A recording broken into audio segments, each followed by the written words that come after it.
시청자 여러분 안녕하십니까? JJC 뉴스 플러스 시작합니다.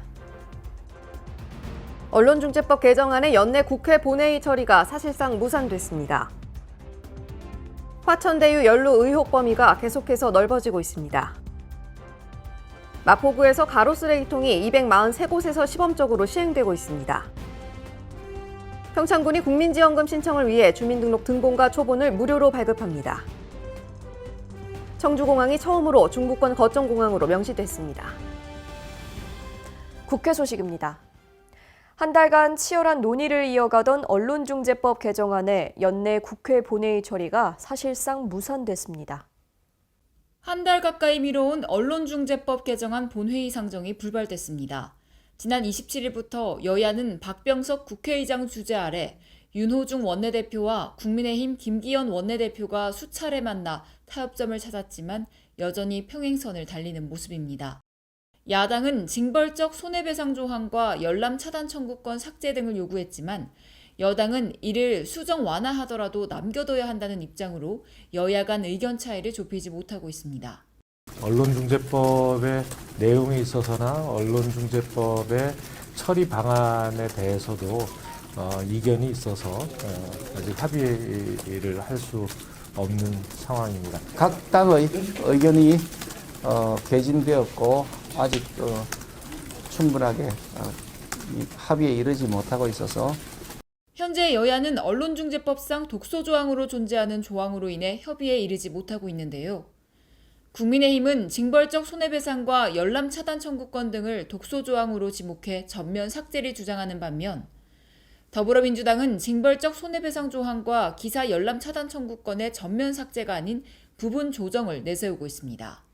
이에 양당은 모호한 규정으로 비판받은 고의중과실 추정 조항을 삭제하기로 합의했으며 대표적인 독소 조항인 기사 열람 차단 청구권에 대한 이견도 좁혀지고 있습니다. 하지만 쟁점은 징벌적 손해배상제 도입안인데요. 민주당은 최대 5배라는 규정을 없애는 타협안을 제시했지만 국민의힘은 관련 독소 조항을 완전히 없애야 된다는 입장을 고수하고 있는 상황입니다. 결국 지난 29일 더불어민주당은 언론중재법 개정안의 본회의 상정을 철회했습니다. 민주당은 야당과의 합의안 타결에 실패하자 올해 말까지 활동하는 국회 내 특위를 꾸려 언론중재법과 정보통신망법, 방송법, 신문법 등을 함께 논의하기로 했는데요. 민주당 윤호중, 국민의힘 김기현 원내대표는 이날 오후 박병석 국회의장 주재로 가진 회동에서 언론 미디어제도 개선특위 구성에 합의했습니다. 특위 활동 기간은 오는 1월 31일까지이며 여야는 특위에서 언론중재법 및 정보통신망법, 방송법, 신문법 등 언론과 미디어 전반에 대한 개선 논의에 착수할 예정입니다. 유력 대선 주자에서 시작해 야권 등으로 화천대유 연루 의혹 범위가 넓어지고 있습니다. 국민의힘이 50억 수령을 알고도 숨겼고 박영수 특별검사도 관련됐다는 게 드러나며 진흙탕 싸움이 계속되고 있습니다. 자녀의 퇴직금 논란으로 국민의힘을 탈당한 곽상도 의원이 화천대유 관계자들에게 정치 후원금으로 2천만 원을 받은 것으로 확인됐습니다. 여기에 자녀가 50억 원의 퇴직금을 받았다는 사실을 국민의힘 지도부가 사전에 알았다는 점까지 불거지자 민주당이 대대적인 역공에 들어갔습니다. 이에 가장 격분한 건 이재명 경기지사였습니다. 화천대유는 국민의힘 것이라는 것을 알고도 국민의힘이 자신을 공격한 것은 도둑이 몽둥이를 든 격이라고 거칠게 비난했습니다. 도둑이 오히려 잘못은 인정하기는커녕 몽둥이 들고 그 피해자 협박한다는 걸 국민의힘 하는 행동이 딱 도적대 그 자체입니다. 민주당 지도부도 화천대유가 누구 거냐고 물어왔던 국민의힘 김기현 원내대표에게 같은 질문을 되돌려 총반격에 나섰습니다. 50억의 퇴직금 명목의 돈을 받았다는 사실을 사전에 인지한 것으로 알려져 있습니다. 곽상도 의원에게 물어보시고 신영수 전 의원에게 물어보시고 원유철 전 의원에게 물어보십시오. 화천대유는 누구 것입니까? 스스로 자체 조사를 하시기 바라겠습니다. 부모 잘 만난 곽상도 의원 아들은 50억 퇴직금 챙겨놓고 그거 내가 노력해서 받은 건데 웬 10이냐고 당당합니다. 소위 화천대유 50억 퇴직금 사건, 아빠 대박 찬스를 넘어서서 국민들의 상식을 뒤흔드는 어처구니 없는 일입니다. 이에 대해 김기현 국민의힘 원내대표는 미리 알았다는 건 부인하지 않았지만 조치를 취하지 않은 이유에 대해선 즉답을 피했습니다. 곽상도 의원의 경우에도 그런 제보에 들어와 있었던 것이 사실이고 특검엔 철저한 수사가 필요하다는 입장이라고 말씀을 방금 드렸습니다. 당내 초선 의원들이 공개적으로 곽 의원의 사퇴를 요구하고 나선 것과 더불어 당 지도부에서도 참담하다, 청년들에게 박탈감을 줬다는 자성의 목소리가 나오는 등 역풍 우려는 커지고 있습니다. 퇴직금으로 받았다는 50억에 관한 의문점도 부각되고 있습니다. 앞서 지난 27일 용산경찰서에 참고인 조사를 받기 위해 출석한 화천대유 최대주주 김 씨는 곽 의원의 아들의 퇴직금 50억 원에 관한 질문에 산업재해를 입었다고 말했습니다. 퇴직금 및 상여, 산업재해 위로금 명목으로 50억 원을 받아 세금 22억 원을 납부했다고 주장하지만 세법상 앞뒤가 맞지 않고 납부액이 지나치게 많다는 지적이 나왔습니다. 곽 씨의 근무 기간으로 각각 근속연수 및 환산급여 공제를 제외하고 최고 세율인 45%를 부과해 산출해도 납부해야 될 세금은 13억에서 14억에 그쳤습니다. 또 퇴직금과 산업재해 위로금 명목으로 50억 원을 받았지만 곽 씨가 재직 기간 조기 축구 활동을 활발히 한 것으로 알려지고 있습니다. 한편 화천대유의 근무 퇴직 절차를 밟고 있는 박영수 전 특검 자녀는 화천대유 보유분 아파트를 분양받았습니다. 이 밖에 김 씨의 누나가 윤석열 대선 후보 부친의 연희동 자택 매매건 또한 불거졌습니다. 이에 윤석열 전 총장은 부친 윤기중 씨의 주택 매매 계약서와 통장까지 공개하며 허위사실 유포에 강력 대응하겠다고 밝혔습니다. 매일 새로운 이슈가 터지고 있는 대장동 사태가 앞으로 어떻게 해결될지 귀추가 주목됩니다. 뇌물 혐의로 구속영장이 청구된 국민의힘 정찬민 의원에 대한 체포동의안이 국회 본회의를 통과했습니다. 지난 29일 용인시장 시절 뇌물수수 혐의로 구속영장이 청구된 국민의힘 정찬민 의원에 대한 체포동의안이 국회 본회의에서 가결되면서 구속 갈림길에 서게 됐습니다. 국회는 이날 본회의를 열고 여야 의원 251명이 참석한 가운데 정찬민 의원에 대한 체포동의안을 가결했는데요. 현역 국회의원에 대한 체포동의안은 역대 16번째로 21대 국회에서는 정정순 의원과 이상직 의원에 이은 세 번째입니다. 용인시 소재 토지를 시세보다 저렴하게 제3자로 하여금 매수하게 하는 등 합계 4억 6,200만 원 상당을 수수한 특정범죄 가중처벌 등에 관한 법률 위반 제3자 뇌물수수 혐의로 구속영장을 신청하였고 정찬민 의원은 표결에 앞서 결백함을 밝히고 당당히 서겠다며 호소했습니다. 한시라도 빨리 저에 대한 체포동의안을 만장일치로 통과시켜 주십시오. 법원에서 명명백백하게 저희 억울함과 결백함을 밝히고 여러분 앞에 당당하게 서겠습니다. 이날 표결은 본회의에 참석한 현역 의원 251명 가운데 찬석 139명, 반대 96명, 기권 16명으로 체포동의안이 가결됐습니다. 이 안건을 국회법 제112조 제5항 및 제9항에 따라 전자 무기명 투표 방식으로 표결하겠습니다. 총 투표수 251표 중 가 139표, 부 96표, 기권 16표로서 국회의원 정찬민 체포동의안은 가결되었음을 선포합니다. 정 의원에 대한 체포동의안이 통과되면서 법원은 조만간 영장실질심사를 거쳐 정 의원에 대한 구속 여부를 결정할 예정입니다. 이어서 수도권 소식입니다. 마포구가 2021년도 지방자치단체 정부 합동평가에서 서울시 자치구 최고 등급인 S등급을 획득했는데요. 올해까지 10년 연속 수상을 이어가고 있습니다. 마포구가 행정안전부 주관으로 진행된 2021년도 지방자치단체 정부 합동평가에서 서울시 자치구 최고 등급인 S등급을 획득했습니다. 정부 합동평가는 서울시, 경기도 등 전국 17개 시도를 대상으로 지난 한 해 동안 수행한 국가 위임 사무, 국가 보조 사업, 국가 주요 시책 등 추진 성과에 대해 관계 중앙부처와 합동으로 실시하는 종합평가입니다. 마포구는 자치구 정량 지표 42개 가운데 36개 지표에서 목표를 달성하는 성과를 냈고 준비 노력도에서도 높은 점수를 받아 최고 등급에 선정됨으로써 3,300만 원의 재정 인센티브를 받게 됐습니다. 마포구는 구민들이 만족하고 신뢰할 수 있는 행정을 펼치기 위해 앞으로도 최상의 행정 서비스를 제공할 예정입니다. 마포구가 QR코드를 통한 가로 쓰레기통 관리를 243곳에서 시범적으로 시행하고 있습니다.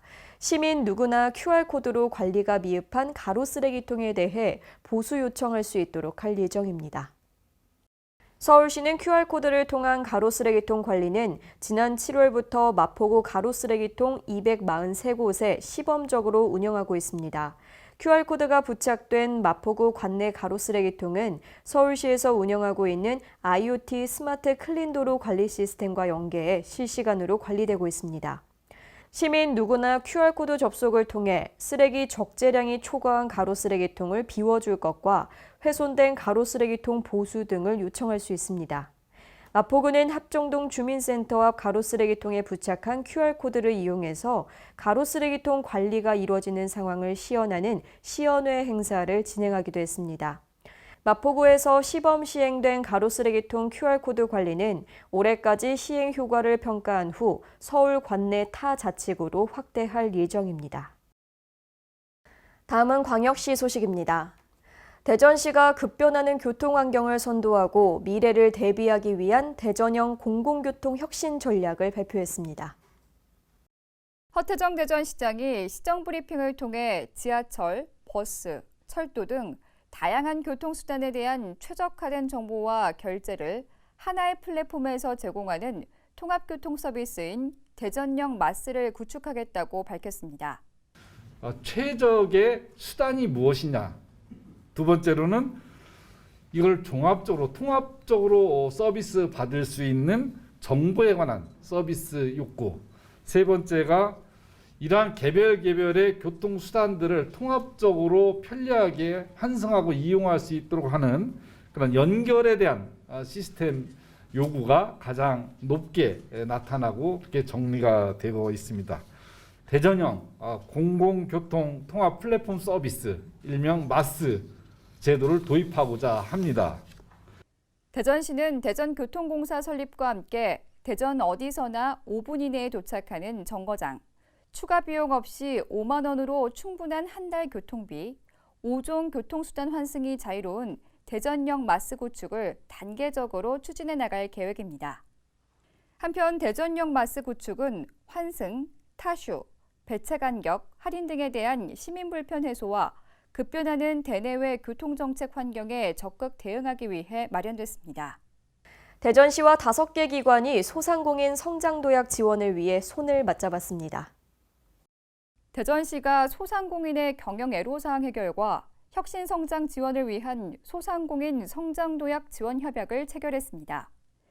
이날 협약식에는 하나은행, 하나카드, 하나금융축구단과 대전일자리경제진흥원, 대전신용보증재단이 참여했으며 소상공인 금융지원 확대와 홍보 지원을 위해 상호 협력하기로 했습니다.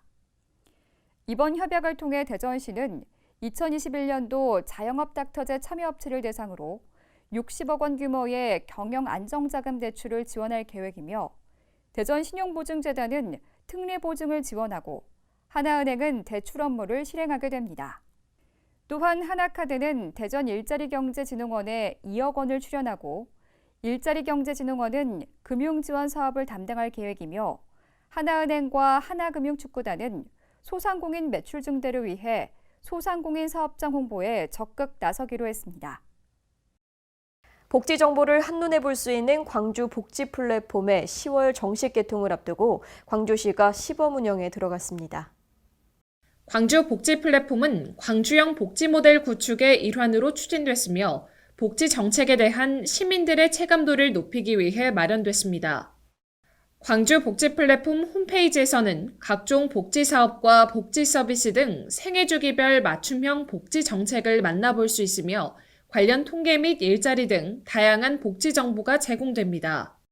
우리 시는 시민들이 복지 정보를 쉽게 찾아볼 수 있도록 수요자 중심의 복지 플랫폼을 마련했습니다. 앞으로 광주 복지 플랫폼이 더 많은 역할을 할 수 있도록 점차 발전시켜 나갈 계획입니다. 광주시는 광주 복지 플랫폼 운영을 통해 복지 수요자를 위한 다양한 정보 제공은 물론 광주 복지의 수요와 공급을 빅데이터화해 분야별 복지 수급의 불균형을 맞춰나갈 수 있을 것으로 기대하고 있습니다. 지난해 12월 설치된 광주시청 임시선별검사소가 코로나19 지역 확산 방지 역할을 하고 있습니다. 감염자 조기 발견 역할을 하고 있는 시청 임시선별검사소는 개소 이후 약 9개월간 광주 시민 10.6%에 해당하는 15만 3천여 명의 코로나19 검사를 진행했으며 이는 광주시 전체 코로나19 검사자 8.3% 수준입니다. 시청 임시선별검사소가 접근성과 환기성이 좋아서 많은 시민들이 찾고 있는 만큼 대기 시간이 생길 때가 있지만 조기 발견 및 대응이 가장 중요하기 때문에 진단검사에 적극 동참해 주시길 당부드립니다. 시청 임시선별검사소는 퇴근 후 검사가 필요한 직장인 등을 위해 휴일 없이 매일 밤 10시까지 임시선별검사소를 운영하고 있으며 검사 결과는 다음 날 오전 중 문자로 통보하고 있습니다. 또한 시청 임시선별검사소 이용에 불편함이 없도록 우천 대비시설과 그늘막 설치, 거리두기 스티커 부착 등을 통해 시민 편의를 높였습니다. 계속해서 강원도 소식입니다. 평창군이 국민지원금 신청을 위해 주민등록 등본과 초본을 무료로 발급합니다. 평창군은 코로나 상생 국민지원금의 지급을 원활히 하고 주민들의 편의를 위해 오는 10월 29일까지 지원금 신청을 위한 등본 초본 발급 수수료를 받지 않습니다. 이번 코로나 상생 국민지원금은 온라인 신청의 경우 충전을 원하는 카드의 카드사 홈페이지, 앱 등에 접속하거나 콜센터, ARS를 이용해 받을 수 있습니다. 오프라인 신청은 신용카드와 체크카드의 경우 은행에서, 선불카드 신청의 경우는 주소지 관할 읍면사무소에서 신청하면 됩니다. 특히 오프라인 신청 시 국민지원금을 대리로 신청하거나 수령할 때는 본인의 법정 대리인, 주민등록상 동일세대원, 동일세대원이 아닌 배우자 및 직계 존 비속의 경우에만 가능합니다. 문제는 이를 입증하기 위해 등본과 초본, 가족관계 증명서 등을 증빙서류로 준비해야 한다는 점으로 이 과정에서 필요한 행정증빙서류를 무료로 발급할 예정입니다. 횡성군이 투명 페트병 분리배출 제도의 정착 및 개선을 위해 투명 페트병 전용 분쇄기를 각 읍면 행정복지센터에 보급합니다. 군은 오는 12월 25일부터 본격 시행되는 투명 페트병 분리배출 의무화에 앞서 지난 4월부터 전면 시행에 들어갔는데요. 수거된 투명 페트병의 부피가 커서 보관 장소 및 운반 처리에 관한 어려움이 꾸준히 제기돼 왔습니다. 이에 군은 각 읍면에 전용 분쇄기를 보급하여 새마을 분협회에서 수거한 투명 페트병을 전용 분쇄기를 이용해 부피를 줄여 보관하고 일정량이 모이면 가공업체인 두산 ENT로 납품하는 방안을 마련했습니다. 보급되는 전용 분쇄기는 재활용의 의미를 담아 페트병 모양으로 디자인하여 주문 제작하였으며 아동 및 주민체험용으로도 활용할 계획입니다. 다음은 충청도 소식입니다. 국토교통부의 제6차 공항개발 종합계획에 청주공항이 처음으로 중부권 거점 공항으로 명시됐습니다. 그동안 활주로 연장 등 공항 활성화 사업을 요구해온 충북도는 이를 추진할 근거가 마련된 것으로 분석했습니다. 앞으로 5년간 우리나라 공항 정책의 밑거름이 될 공항 개발 계획. 국토부는 제6차 공항개발 종합계획을 확정 고시하고 청주공항을 중부권 거점공항으로 항공 수요 증가에 맞춰 활성화를 지원한다고 명시했습니다. 중부권 거점공항이라고 명시된 건 이번이 처음입니다. 이로써 충청북도가 중부권 거점공항이자 수도권 대체공항 역할을 수행하기 위해 요구해온 공항 활성화 사업을 추진할 수 있는 근거가 마련됐습니다. 중부권 거점공항 명시에 따라 청주공항 활성화를 위한 대응도 빨라질 전망입니다. 충청북도는 우선 수건 사업이던 활주로 3,200m 연장과 재포장 등을 정부에 요구할 계획입니다. 대형 항공기의 이착륙과 F급 대체공항 역할을 수행하기 위해 필요한 부분입니다. 특히 대체공항은 대형 항공기가 기상악화 등으로 인천국제공항에 착륙하지 못할 때 이용되는 공항으로 활주로 등이 연장될 경우 청주공항이 그 역할 수행을 할 수 있습니다. 청주공항 활주로의 운영등급 상향 조정도 추진됩니다. 운영등급 상향을 통해 항공기 이착륙 안정성을 확보하고 결항과 지연을 최소화할 계획입니다. 또한 국제여객청사와 국제화물청사 확충 등 주요 현안을 요청해 장기적으로 국제노선과 함께 화물노선 취향으로 행정수도의 관문공항으로 키운다는 구상입니다. 이어서 경상도 소식입니다.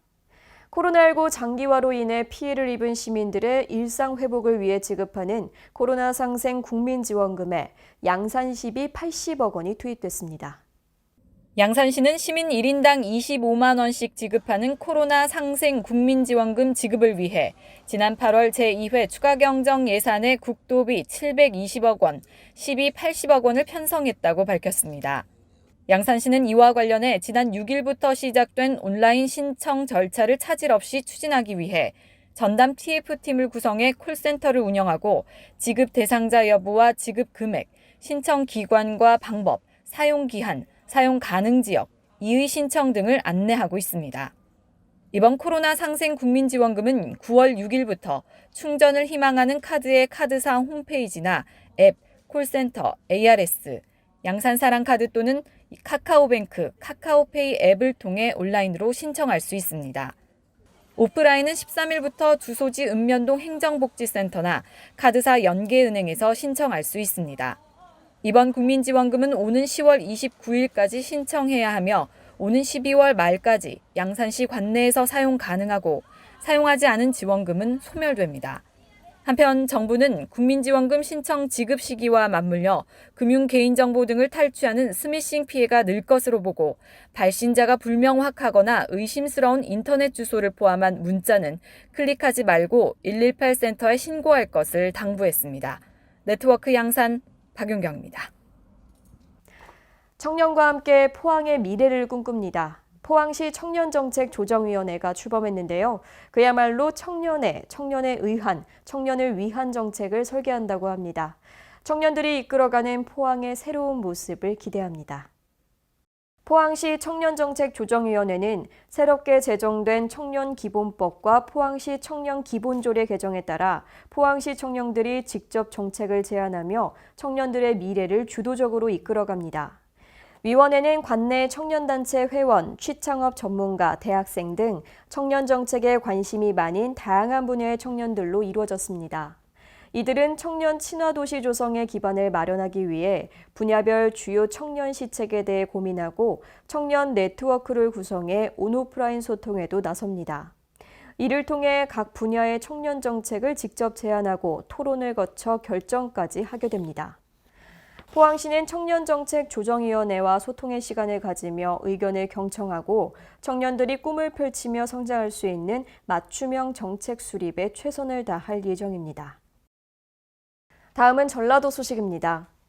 여수시와 남해군의 오랜 염원이었던 여수 남해간 해저터널이 기획재정부 예비타당성 조사를 통과했습니다. 여수 남해간 해저터널은 서해안에서 남해안까지 이어주는 도로로 국토균형 발전과 동서통합을 위해 꼭 필요한 사업이며 이번 예비타당성 조사 통과로 2029년까지 국비 6,824억 원을 들여 여수시 상암동과 남해군 서면을 잇는 길이 총 7.3km의 터널이 건설되는 프로젝트입니다. 완주군이 결식우려 아동을 위해 완주 행복도끼 프로젝트 협약식을 가졌습니다. 완주군이 사회공헌 네트워크 행복얼라이언스와 결식우려 아동 문제의 선제적 해결을 목표로 완주 행복도끼 프로젝트 협약을 체결했습니다.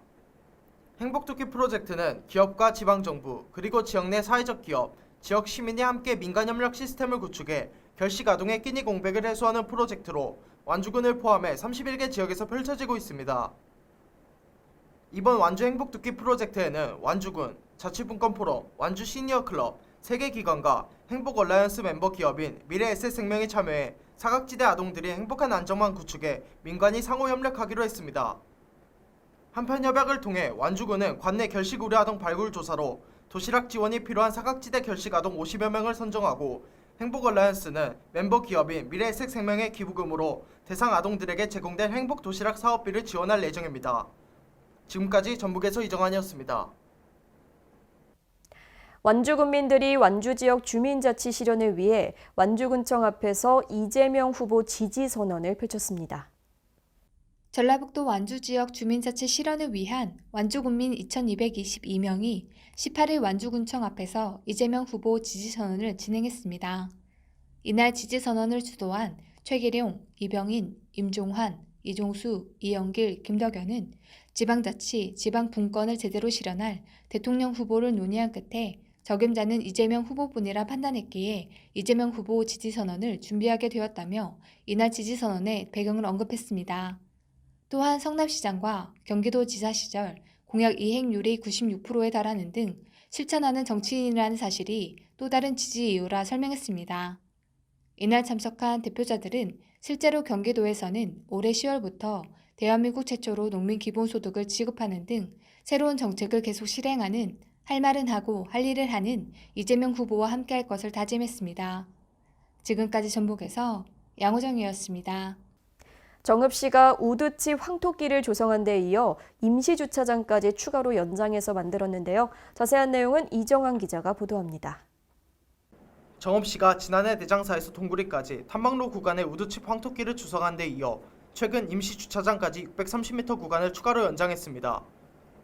우드칩 황토길은 시멘트를 섞지 않고 편백나무를 잘게 만든 우드칩과 황토, 경화지만을 혼합해 만든 자연 친화적 길입니다.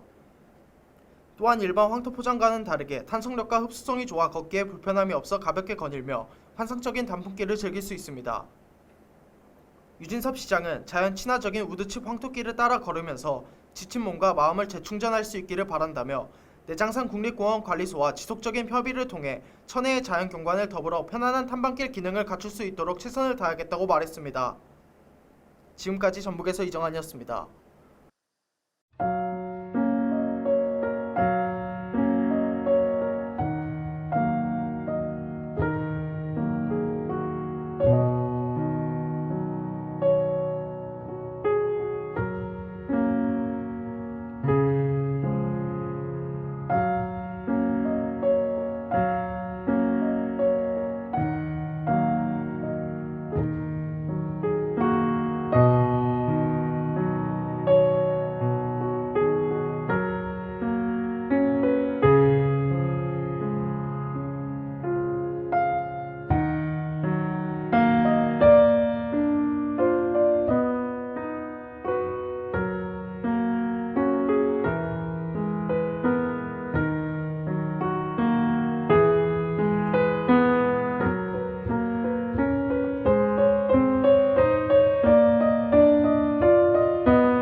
오는 29일까지 16세, 17세 청소년을 대상으로 화이자 백신 사전 예약이 진행되고 있습니다. 백신 접종은 18일부터 시작됩니다. 이상 뉴스플러스 마칩니다. 시청해주신 여러분 고맙습니다.